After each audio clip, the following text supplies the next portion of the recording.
You go find a couple, you like them, you research them, you're going to click with some and not with the other. And that just de-risks the situation. If you're just all over the map, like maybe this uncle and nephew, the uncle's maybe got a lot of money. He's like, I'm just going to give my nephew a flyer, give him 50 grand to do this or that. He's just going to light it on fire. He's going to lose it all. If it doesn't click, if he doesn't find something he's passionate about and he wants to go deep on, it's just like lighting the money on fire, perhaps. Yeah, the uncle, I was asking the uncle, I'm like, well, how much do you have to invest? He's like, well, I got 150. Well, if I really want, I could do 250.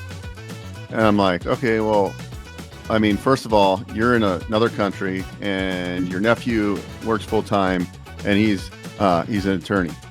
And, first, like, he's going to be pretty busy. And I said, well, you don't necessarily, because you have 200 grand doesn't mean you should, go buy a $2 million business for your first business. I said, right. What if I showed you, and I started pointing out like why sometimes a franchise startup makes sense as opposed to an existing business, because look, you're getting in you're building equity. Sure, it's going to take you maybe 5 or 6 months or whatever to ramp the business up, but you're bootstrapping and essentially bootstrapping the system.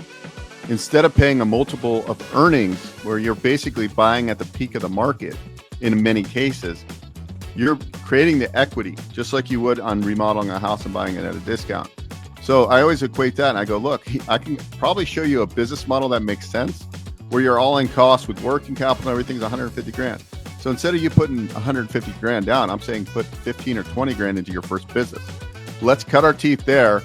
Let's get your nephew seeing if this is like manageable for him and how well he does. And then we can simply buy more territory. We can do roll-ups, as that's where we're buying other pest control companies. That's how you grow faster. But let's start with something. So like a lot of people always go, well, I have 200 grand to invest. Doesn't make sense to invest that whole 200 grand necessarily.